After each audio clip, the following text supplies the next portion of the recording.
السلام علیکم ورحمۃ اللہ ناظرین، آپ دیکھ رہے ہیں جامع ٹی وی۔ آپ کا میزبان ہے کہ محمد اسامہ خان۔ ناظرین، ایک ایسا مرض جو ہر دوسرا تیسرا بندہ اس کا شکار ہے، اس کمر درد۔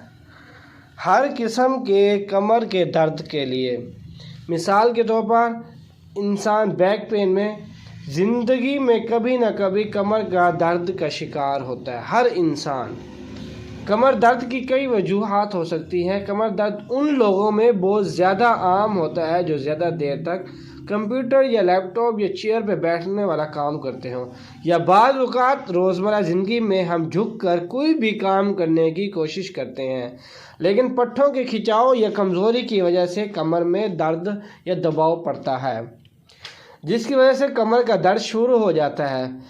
آج ہم آپ کو مختلف کمر کے درد کی وجوہات اور اس کے علاج کے بارے میں تفصیلاتاً بتائیں گے۔ کمر کے موہروں کے درمیان پائی جانے والی ڈسک کا اپنی جگہ سے ہل جانا اور اعصاب پر دباؤ ڈالنا کمر میں شدید درد کا باعث بنتا ہے۔ تو یہ درد کمر کے ساتھ ٹانگوں سے ہوتے ہوئے جس سے چلنے میں دشواری اور اس کے ساتھ ٹانگ کا سن ہو جانا اور ٹانگوں میں سوئیاں چبھنا بھی محسوس ہو سکتا ہے۔ اسے عام طور پر شیاٹیکا پین یعنی ارک النساء لنگڑی کا درد بھی کہا جاتا ہے۔ اس کی تشخیص MRI کی رپورٹ مددگار ہوتی ہے یا بعض یہ علامات ہی اس کی تشخیص ہے۔ اچھا، اس کے علاوہ ایک اور کمر کا درد ہوتا ہے۔ ایک تو شیاٹیکا پین، یہ ایسے ہی ٹانگوں کا سن ہو جانا اور اس طرح کے مسائل ہو جانا ہے۔ اس کے علاوہ ریڑھ کی ہڈی کا گنٹھیا، یہ بھی ایک کمر کے درد کی علامت ہے۔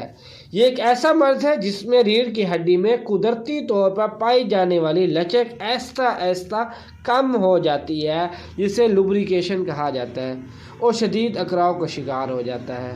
تو ان میں حجامہ کروانا کافی حد تک بہتر ہے۔ ٹھنڈی چیزوں سے اوائڈ کرنا چاہیے، حجامے کو ریگولر کرانا چاہیے اور کسی اچھے رجسٹر کوالیفائڈ طبیب کے مشورے سے اس علاج کو برقرار رکھنا چاہیے۔